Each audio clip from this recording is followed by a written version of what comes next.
It's time for the State of Pro Wrestling, scheduled for one fall with a 60-minute time limit. And now, from parts unknown, your tag team champions of the world, John Orlando from the PVDCast and Gerald Glassford from the Pop Culture Cosmos.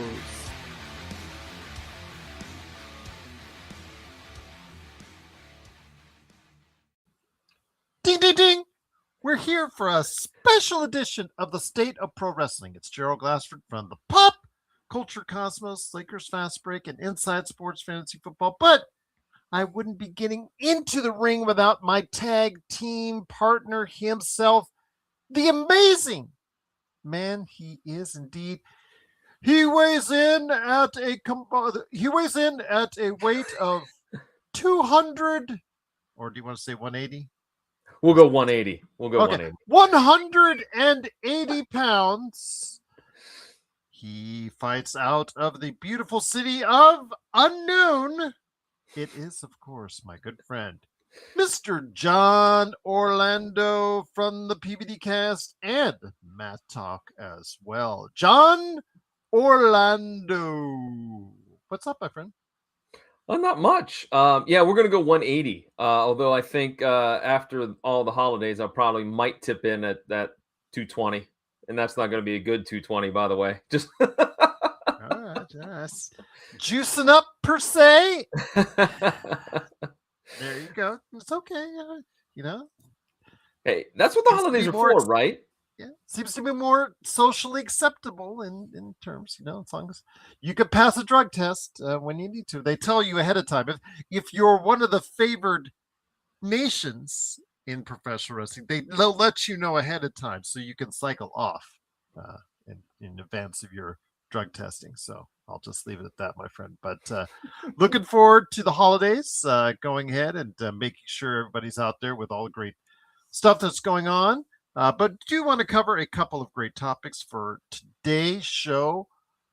Recently, John Cena retired as far as from the WWE and from pro wrestling.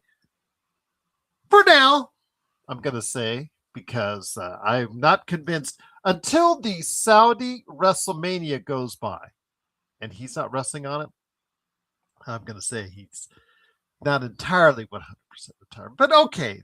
John Cena's retirement match took place recently against Gunther, and I know that there's a lot of people talking about it, so we're going to go ahead and discuss that. Plus, also as well, we're going to spend some time talking about the future of pro wrestling, because there's a lot of stars out there that might be the future superstars, the megastars, to quote LA Knight, in the future. Who are they?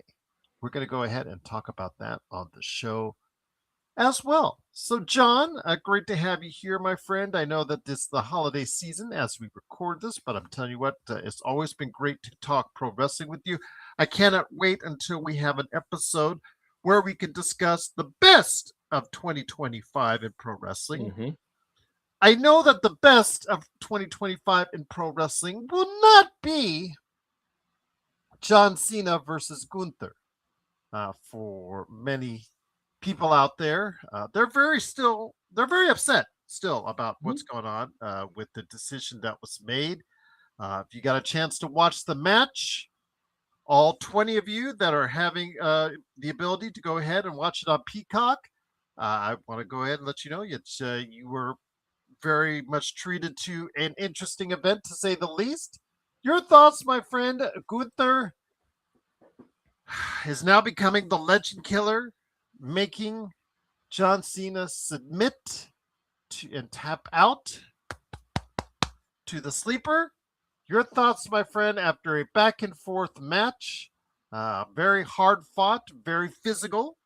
I will give them that. And John Cena did some different things outside of his normal move set, his 5-move set, which he's actually done quite a bit. I'm going to give him a lot of kudos on this farewell tour. He's actually done a lot of different things than what we've seen from him in the past 15 or so years over the course of his career. I'm going to give him a ton of credit for that. So in doing so, though, he did something different as well. and he tapped out to Gunther. So your thoughts, my friend? We will get into the whole reaction, the Triple H stuff that's going in there, but I wanted to see your initial reactions on what you thought of the finish between John Cena and Gunther. Okay, I thought that the match itself was pretty good. That's okay. Yeah. Yeah, to me, there were a little bit more false finishes than I would like, but I cut it some slack because it's Cena's last match. You want to take the audience up and down, up and down. If that was a regular match on Raw, I would have complained about that. But I'll give credit where credit is due. The false finishes, okay, fine. They're there.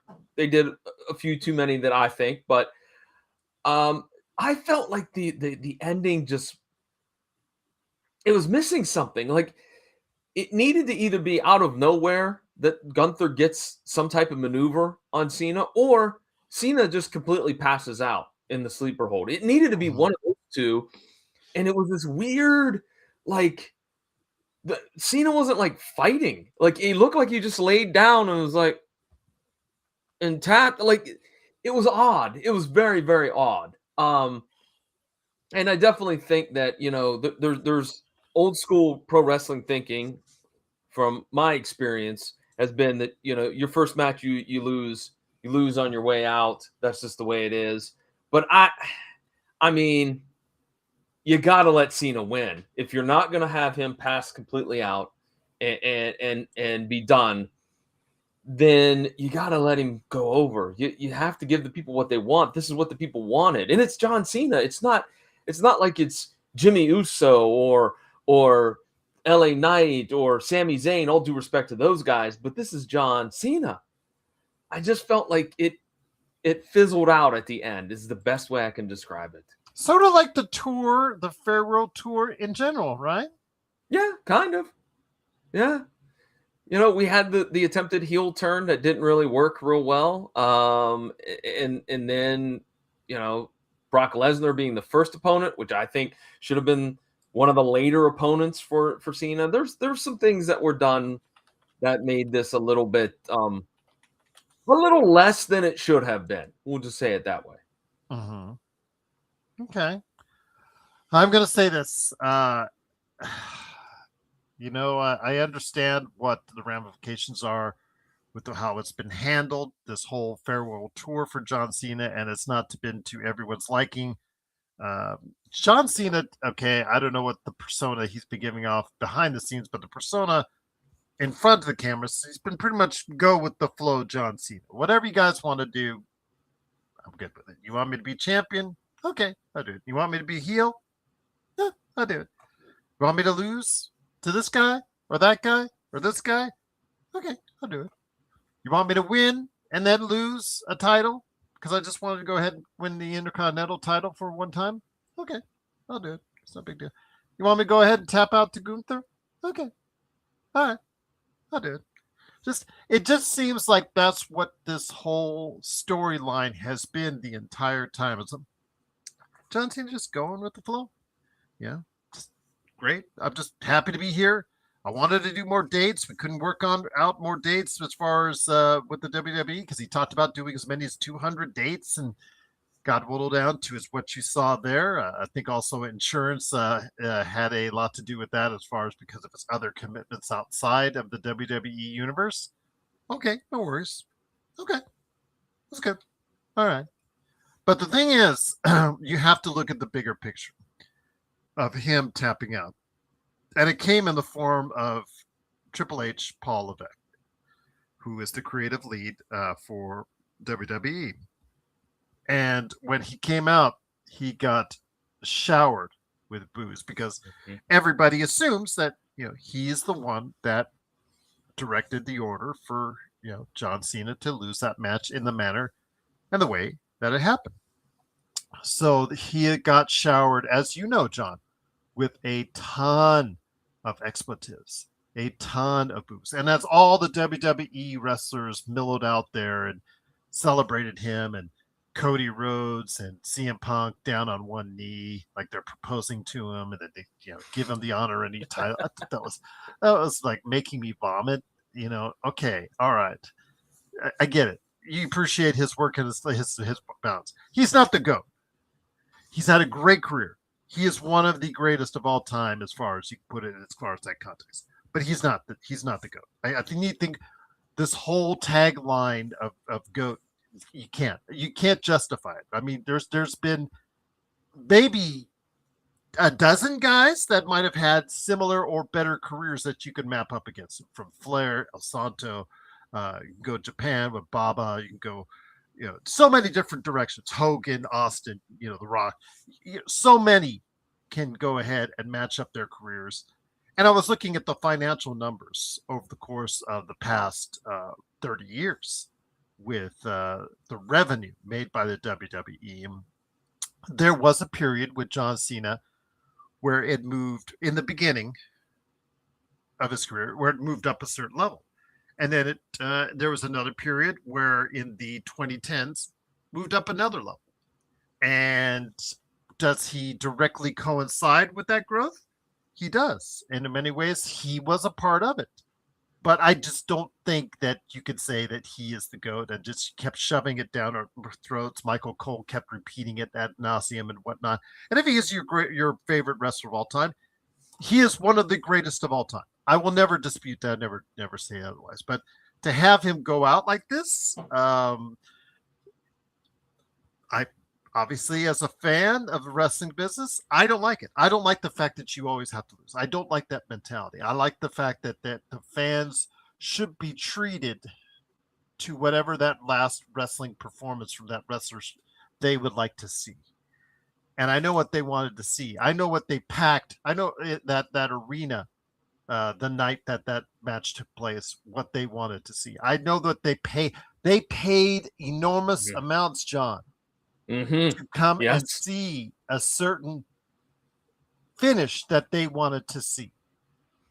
And they didn't get it. And the thing I would say to Triple H and Paul Levesque, and to just, the whole 9 yards as far as WWE is, okay, you told Cena to do it and he was okay. I'll go along with it. Okay, it's good. That's fine. People are pissing on it. People are really mad about it. People are really, really upset about it. I understand that, and they have a very much of a right to do so. I'm going to say this as someone who is not a big Cena fan. I thought it was the wrong move because the fact financially it might hurt you. We'll see what this does a year from now, John. Whether or not the WWE's business, what will be like a year from now, and which we should remember and comment on if that's the case. Or how is AEW's business? Because in all the chants that out there, one notable chant that was made that people could audibly hear was AEW, along with the expletive chants as well. I'm just going to say this. He needs to run with this. If I was able to sit down with Triple H and Paul Levesque, I'm eyeing and I'm asking him, did you do this so you could become the next Mr. McMahon and run that angle all over again? Because your verbiage, which you've used before about time-honored tradition and doing business the right way, blah, blah, blah, blah. Yes, you have used those words before, Paul. But, and I say this as a big but, this echoes the same exact verbiage that Vince McMahon used in his famous tape promo that he made shortly after the Montreal Screwjob, if you remember. Mm-hmm. So with that, I would tell him, okay, you made your move. You're now in your bed. You're going to have to lie in it. Embrace it. Embrace that role and now become the next Mr. McMahon. Because if you don't, and apathy is, and if you just go back behind the curtain and that's it, nothing else happens, and it's just back the same, the status quo, John, it's that this business, it's not the right financial maneuver, and it will not prove out to be most likely the best financial mover. Well, hold on. If he does do the Mr. McMahon deal and he does become the preeminent antagonist for the WWE, just like Vince McMahon 30 some odd years ago, then you could have yourself a revival of the slowly losing steam business that they currently now have, John. And I'll leave it to you, my friend. Well, Number one, I hope that you're wrong, because I do not want to see another Vince McMahon, evil owner storyline with Triple H. I don't want to see that. But I feel like they've painted themselves in the corner where they don't have that many options now, where they have to do something. That's why I say it was probably best not to make that finish the way it was. Yeah, and here's the funny thing, that it came out, I think, last week. David Otunga had tweeted out or posted on social media or something about John Cena and how he was backstage and he was heavy A into bully, I think. politics. Yeah, and a quote bully, and he was heavy into politics and whatnot. Look, everybody politics in this business of pro wrestling. Everybody does. You're So always trying to get your spot, right? exactly. So I'm sure that John Cena maybe said, I don't really like this finish, but I'll go with it.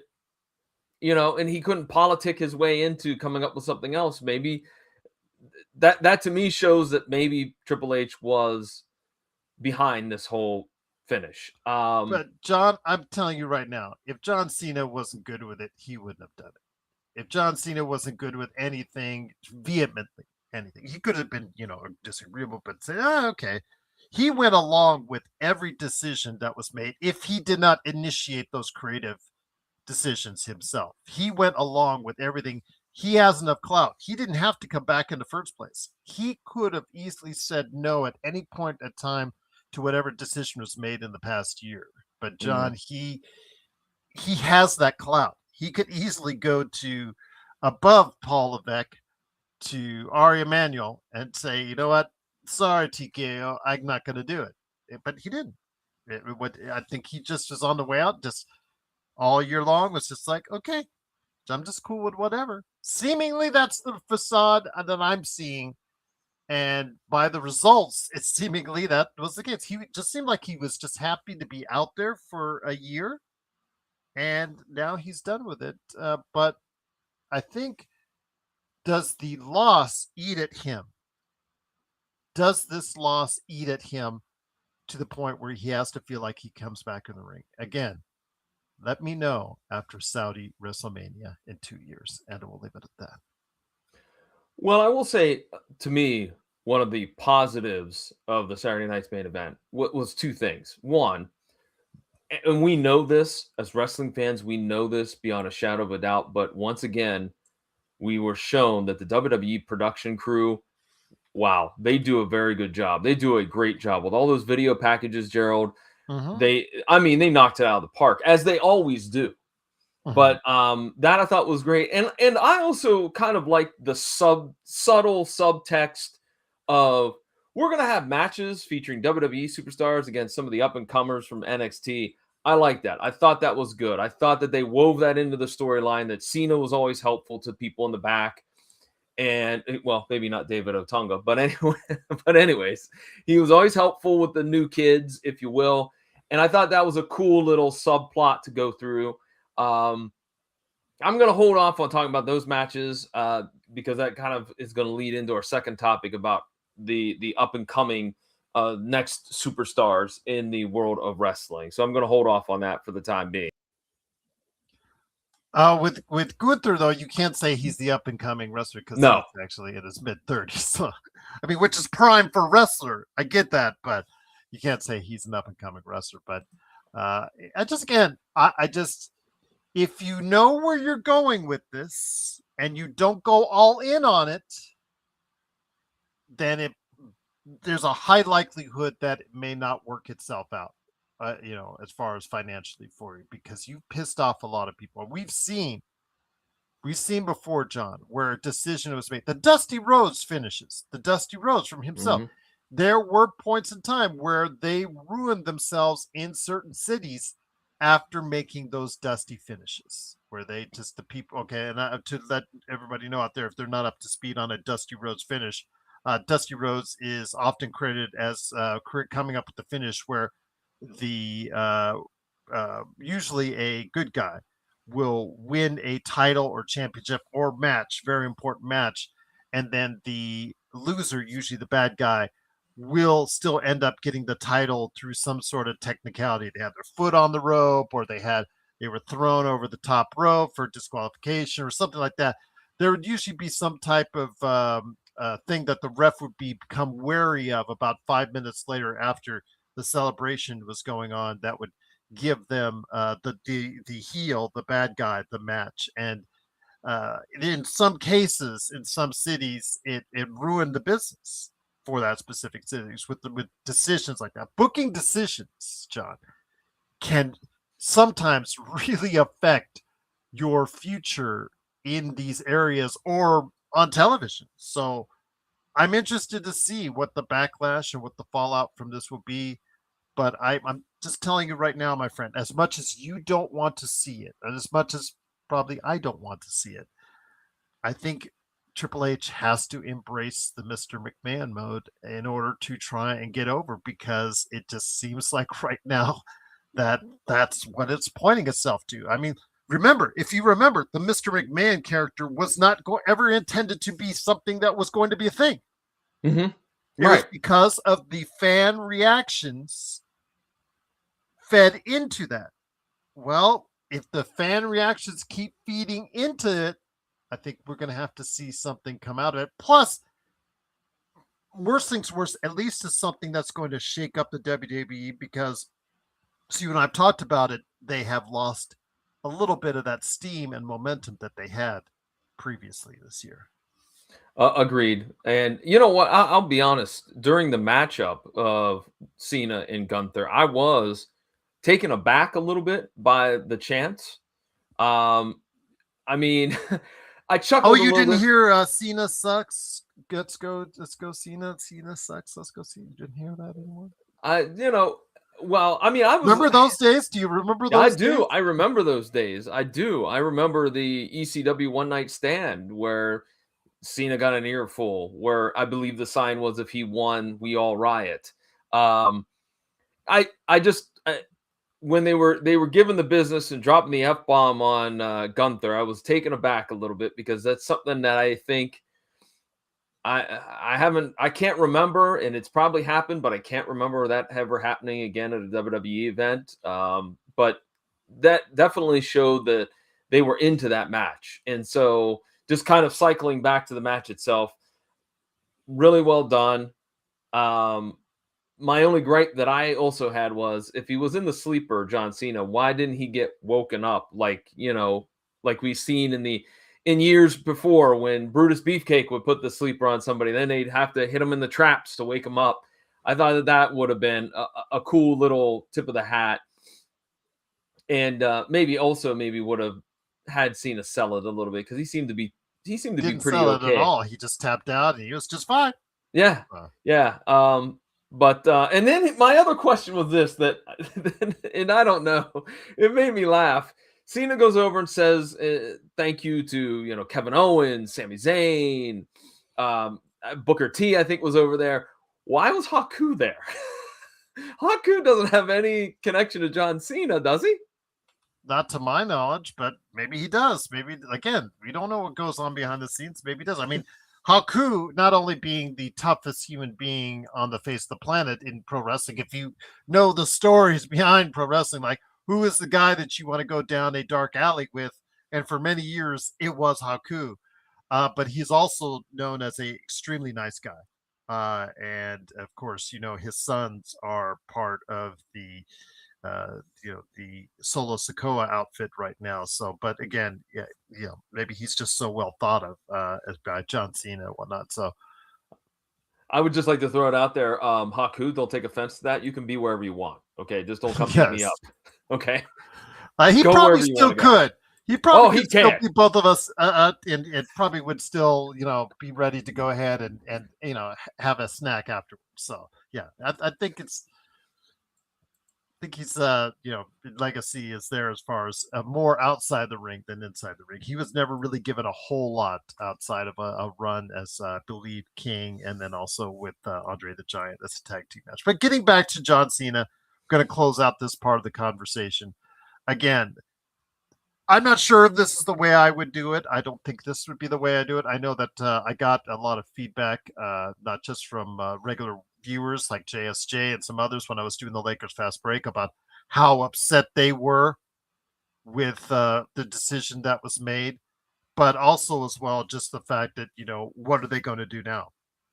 What is the future going forward? Because right now the status quo is not clicking 100%. They still sell out stadiums. I mean, the 45,000 for Petco or whatever they sold, 40,000 plus for Petco, you can't sneeze at, because AEW couldn't go to San Diego right now and put up 40,000 people in that stadium right now. No, we all know that can't take place. So you still have the preeminent wrestling company on the entire planet, but in order to stay that way, you got to keep things fresh and exciting. And I'm not sure that even after this just John Cena decision that they did just that. Well, let's just talk just for a couple minutes about the other matches on Saturday night main event, because I think that they are trying to elevate some folks. And I don't watch a lot of NXT. I watch bits and pieces here and there. I don't religiously watch it like some of the other shows. So I've not seen some of these people before. And I will say right now, I mean, we're talking about people that could be the next big superstar. Obafemi is, to me, impressed me a lot. And I have not seen a lot of his work, but he impressed me in that match with Cody Rhodes. And I thought, to be honest, if I was grading the entire show, I think that would be match of the night. But I mean, obviously, we had a bigger main event that kind of would cloud my judgment a little bit. But so I think that by doing that, I think that, like I said before, it's showcasing new talent, and it's also getting, that little story over of, hey, this is Cena's time to pass the torch to the next generation, if you will. We'll see what happens, my friend, but we'll get into it with the future of pro wrestling. But I wanted to just ask if you had thoughts on John Cena's last match in the WWE. For now, I'll just say last match. Again, I'm not thoroughly convinced. If the Saudis want Cena, Saudis will get Cena. I'll just leave it at that. But this is Cena's retirement match. Were you happy with the way it planned itself out? Were you happy with the decision that was made? Were you happy that he tapped out? Do you think it was the best decision for the company going forward? We want to hear your thoughts on all those different aspects of it. And we want to hear your thoughts on if Triple H, Paul Levesque made the right move or the wrong move. But please let John Orlando know at the PVDcast at PVDcast.com and wherever you get your PVDcast on social media and also podcast outlets. And also, of course, me at the Pop Culture Cosmos on social media and YouTube as well. You can go ahead and leave your comment there. We'll try to get back at you as fast as possible on your thoughts, because I know there's a lot of emotions running high on John Cena, the GOAT, according to the WWE, which I had to, I'm telling you, John, see my knuckles, how white they are right now? That's how white they got every single time Michael Cole shoved that down my throat. I really had to endure listening to that so many times because I don't believe it. But again, if you think he's the GOAT, then much respect to you for that, because we should all respect each other's opinions.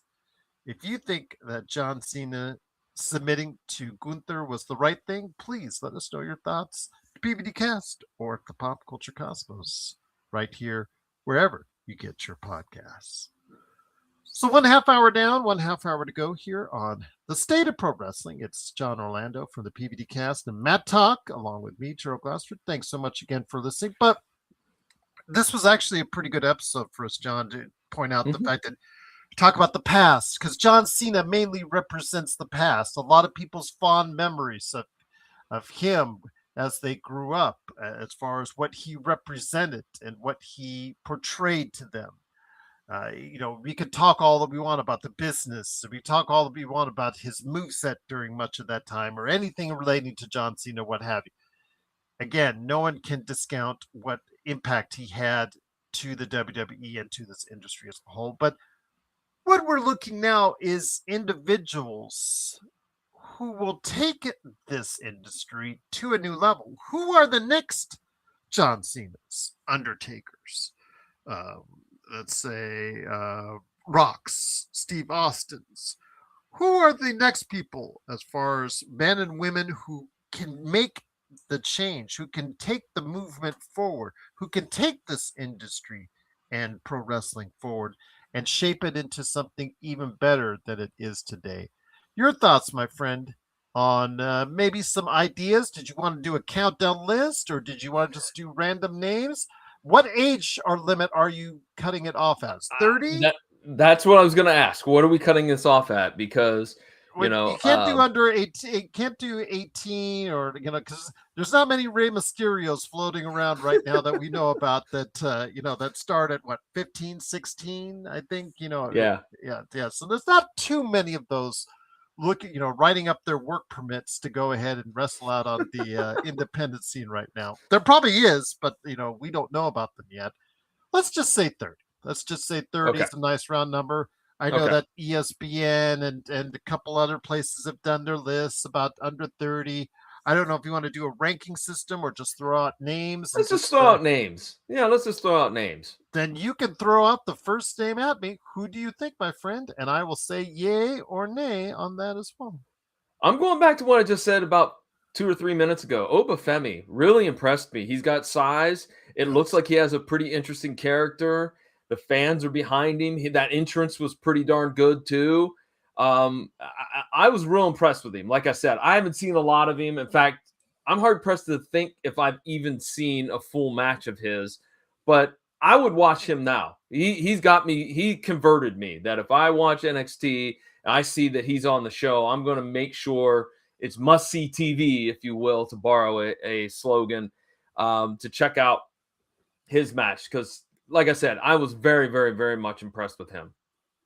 Just wanted to mention to everybody that match John is referring to is that on the night at Saturday Night's main event that John Cena retired with his match with Gunther. On the card were matches that he expressed interest in because he wanted the future of the business represented in other matches with NXT wrestlers involved. And one of those was Obafemi versus Cody Rhodes, so which didn't get to a finish, which I'm obviously saving that for some time down the road. But Drew McIntyre interfered. But I cannot say I disagree with you. Obafemi looks like a superstar in the making. How big of a superstar?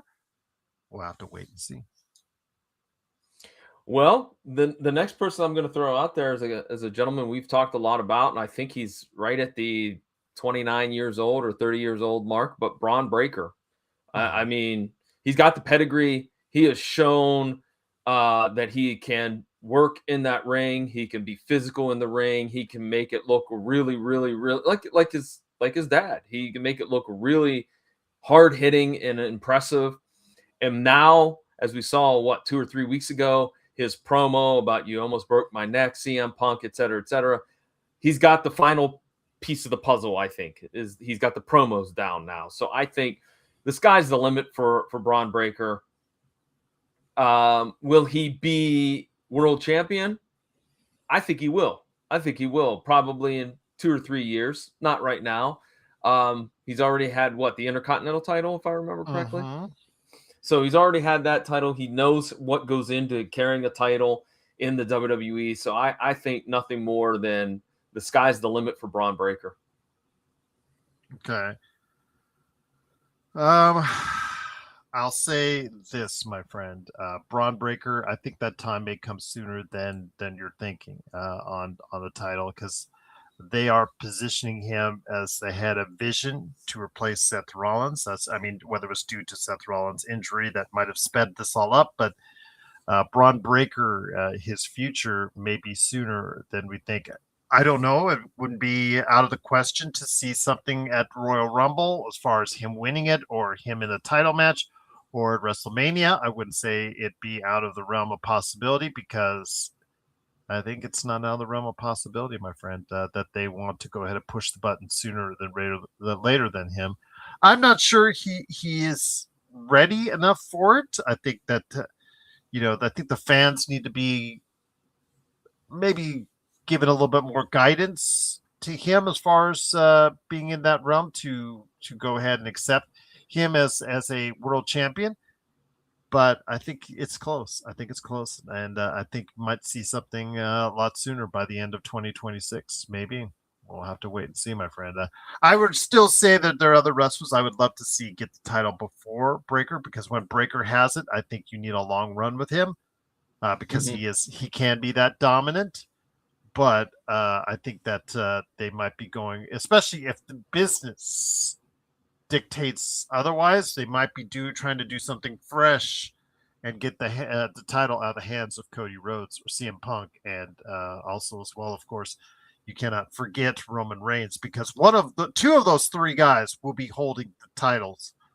At least for the foreseeable future, for the most part. Maybe bring Seth Rollins back in the mix, whatnot. But if that quartet doesn't work out financially, then you might be looking a little bit towards eyeing someone like Braun Breaker, maybe to go ahead and, have him run with the ball a lot sooner than you think. And I also think that his partner in the vision, Bronson Reed, has a very bright outlook. Now, is Bronson Reed going to be a huge megastar? Probably not, but we need people that are solid mid-card guys, and he could certainly fill the role of like a King Kong Bundy or a Bam Bam Bigelow. How old is he, though? That's a good question. I don't know. If I'll check his age, because I think he is over 30. Is he over 30? He is 37. Yes, so he is not. Okay. He's no longer the young upstart anymore, my friend. His time is now, as the John Cena goes. But did you have any more young up and coming wrestlers that you had in mind, my friend? I'll throw one more out. Again, I think he fits. He just slides in at that 29. But I was gonna say Austin Theory. I think he's still young enough. You're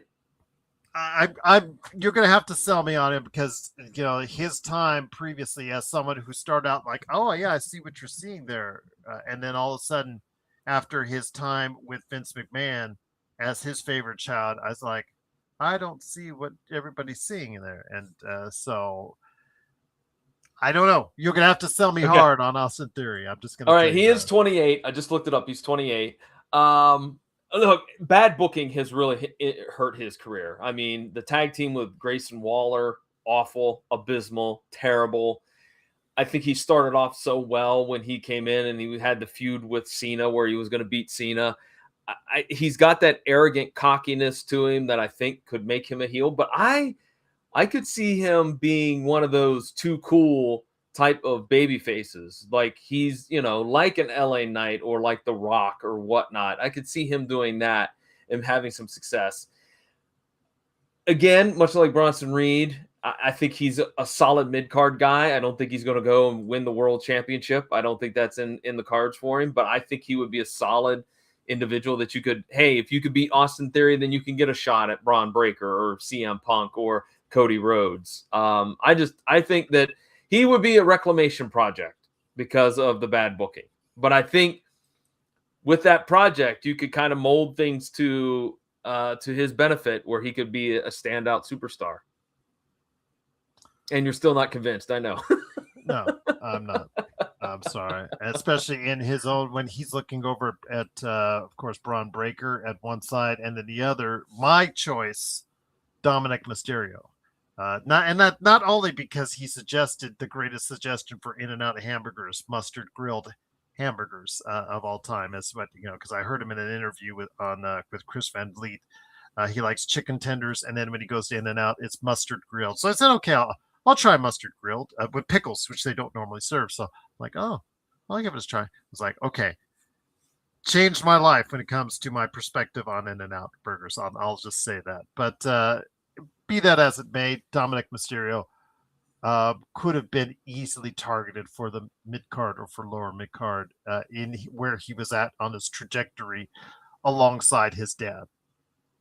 Could have easily ended up, because he was getting just to be another by the book, paint by numbers baby face, and it was not looking pretty, John. And there's no way it would have looked this good. But since leaving his father, since betraying his father, and joining up with the Judgment Day and all that, and actually evolving beyond the Judgment Day, because the Judgment Day has been like, and he's been like way above it. He doesn't need the Judgment Day at this point in time. The Judgment Day needs him at this point in time for effectiveness.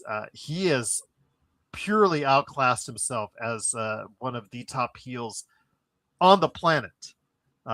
He doesn't have quite the same heat that he did this time last year when it was nuclear heat, as they say in the business, but it's still pretty darn good heat.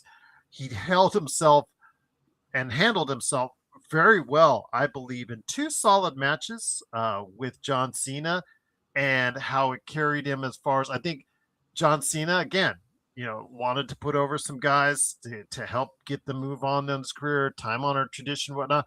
One of them, it didn't need to do it for Gunther, I don't think, but he, I was glad that he could do it for Dominic Mysterio, because Dominic Mysterio, I think, is really playing above what his trajectory would have been, and we could be seeing a possible world champion on our hands at some point in time. A very honky tonk man or heelish champion.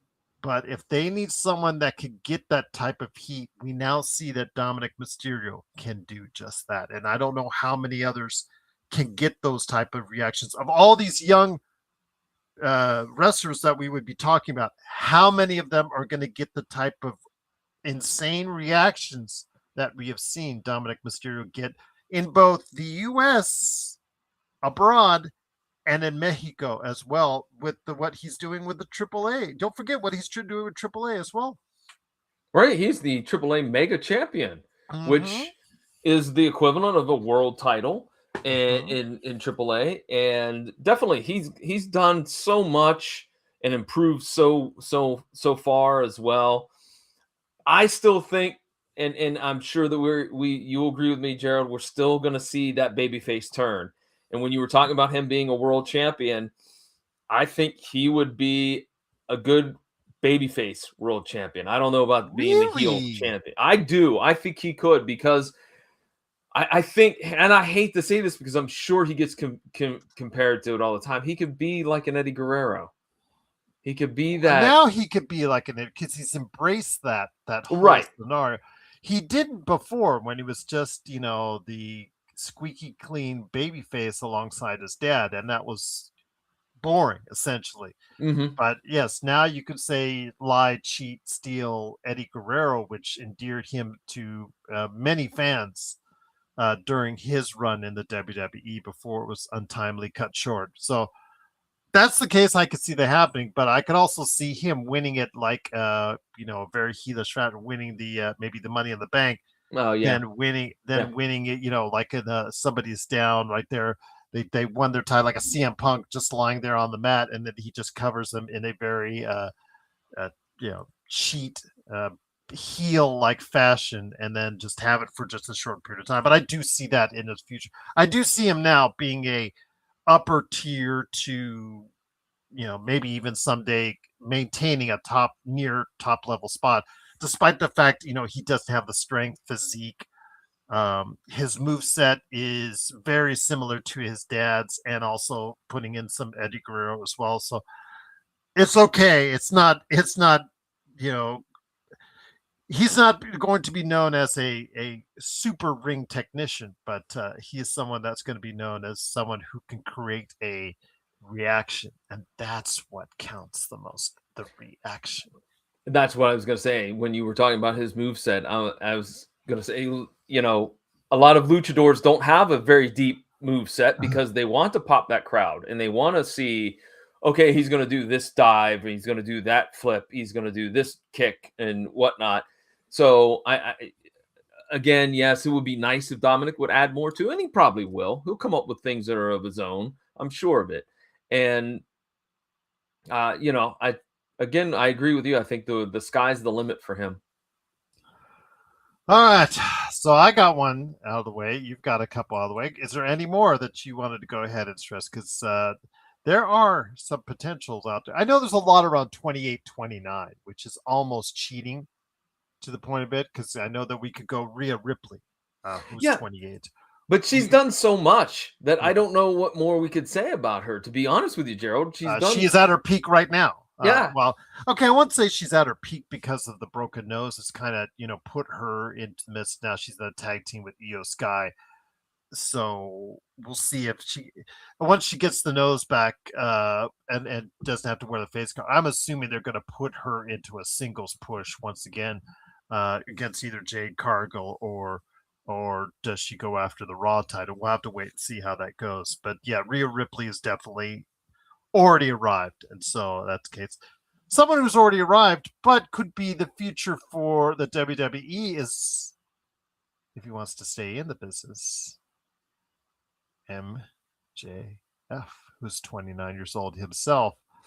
But then again, he's a big question mark because he is coming back right around the time we record this, to AEW. How long he'll stay, what he'll do, nobody seems to know.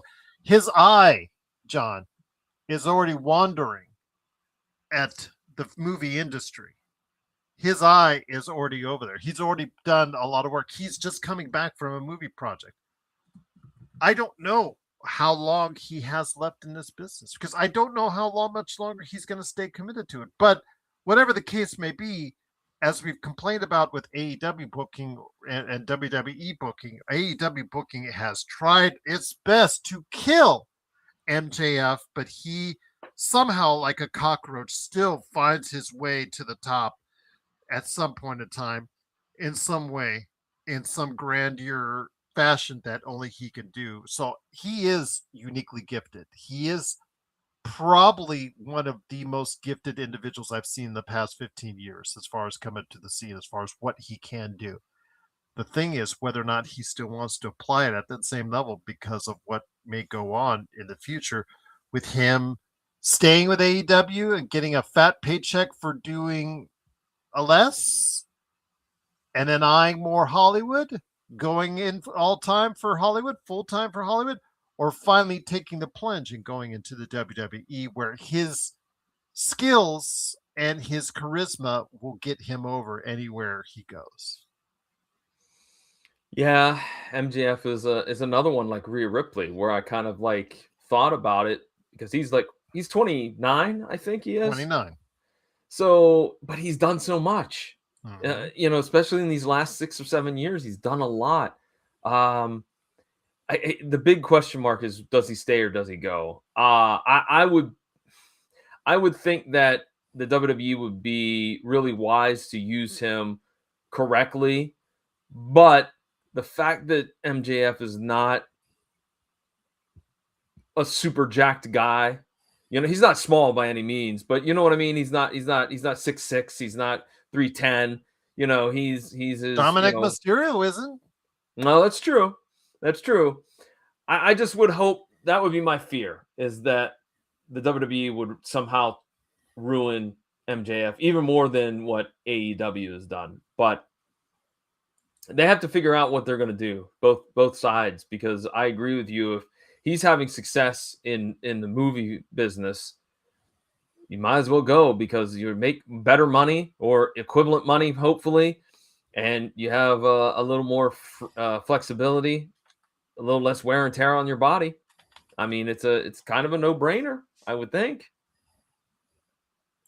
Have to wait and see. I mean, he has done a lot for AEW, and the growth of AEW can, well, I don't know where you could say growth now, but where it is now, because there's very much speculation on where you think AEW is as a company. One of these days, we're going to have to really do a deep dive on where we think that is.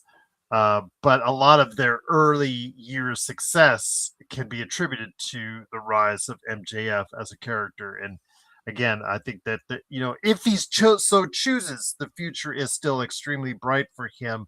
Whether it's taking those part-time paychecks at AEW, or whether it's taking a full-time deal with WWE, or going full-time or even part-time into the world of movies even more. So we'll have to wait and see.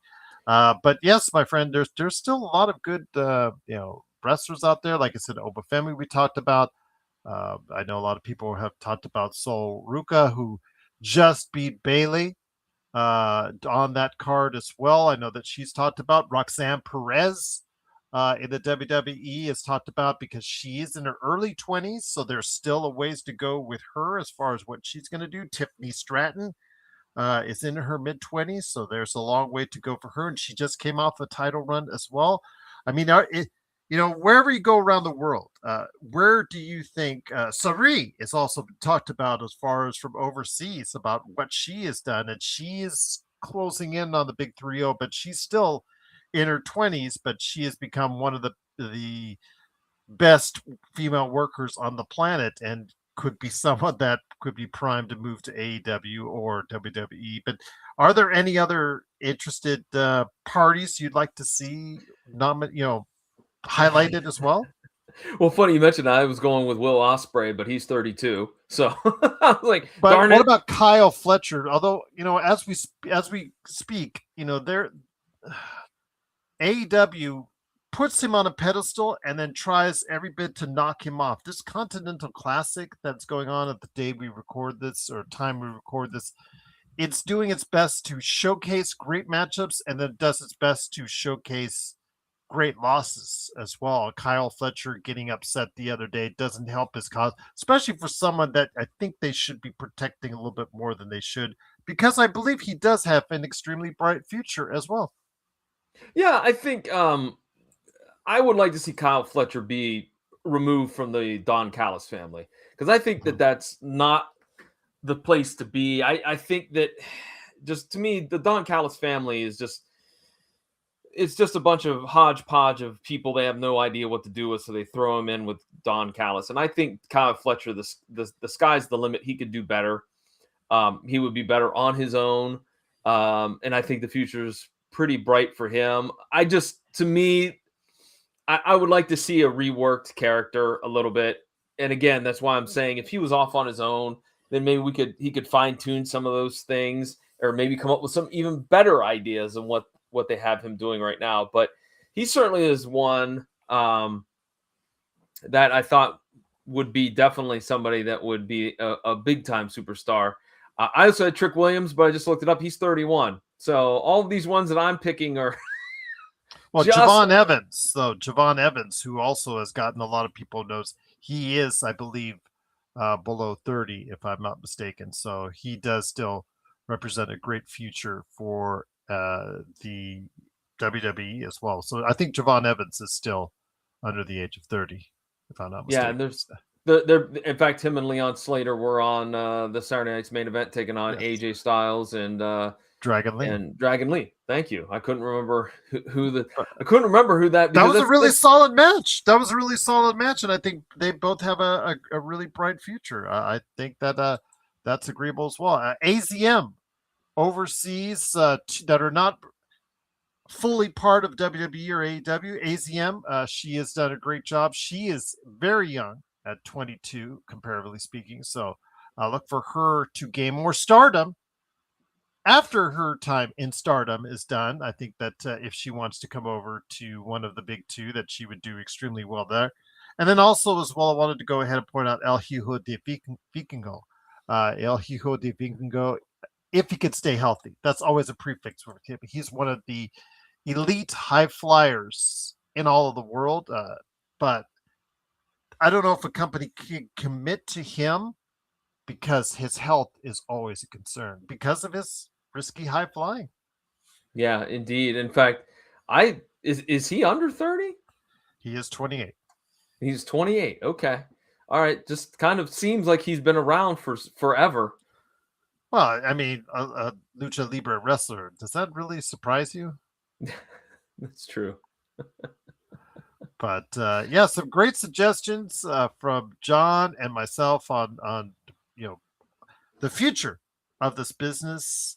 We'll see if that turns out to be some really great talent that will rise, or who else may become the next John Cena, Steve Austin's, Rocks, Undertakers, who will be rising, the next Charlotte Flair, the next Asuka, the next superstars of the world and the best that there is. But my friend, it's been a great ride with you on this special edition of the State of Pro Wrestling.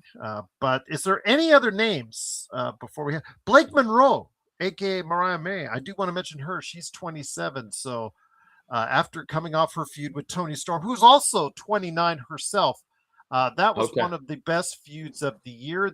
One of the only correct things storyline wise AEW has done. And she loved it so much she went on to WWE and is now a star at NXT. Blake Monroe is. So both of those ladies are still under 30.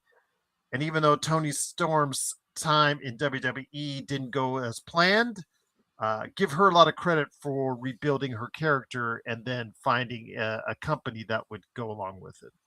Yeah, I was going to mention Tony Storm. I didn't know how old she was. 29. 29. Look, she's done remarkable with that timeless Tony Storm gimmick. I mean, it's still, I think, one of the most popular gimmicks on AEW television. I think it's great, even though I'm not so sure about having Mina Shirakawa as her tag team partner. I don't know how that team's going to work. I know that they're involved in the women's tag team title picture, but I feel like Tony Storm is a superstar right now. I think that she can rise to the next level. That she'll be making big changes for the women's roster, hopefully on AEW.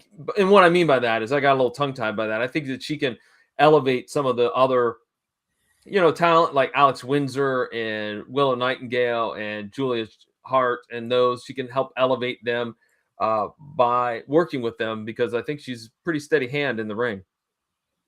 Ricky Starks, who actually I believe is 20 years old. Billy Starks, I'm sorry. Billy, like Ricky Starks. Billy Starks, I'm sorry. Is 20 years old. Ricky Starks is actually a little bit older.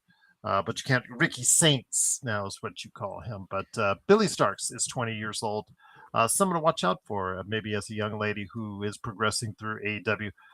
Someone that they're taking along slowly, but maybe make her name for herself at some point in time as well. But my friend, those are our thoughts on the future of pro wrestling, and if any names or individuals pop up, I know we'll be bringing that name up in future conversations. Also, as well, look forward to our best of 2025 show as well. Mm-hmm. If you go ahead and get a chance to check it out here. But before we head on out, my friend, what are you doing at the PVDcast? And of course, also as well, Matt Talk, as far as why need the people check this thing out? Well, I'll go with the PVDcast first because it has been, believe it or not, I celebrated the anniversary on December 12th. December 12th, Nice. It's been 13 years and 507 episodes at the time of this recording. And again, I'm very awestruck by that and proud of it too.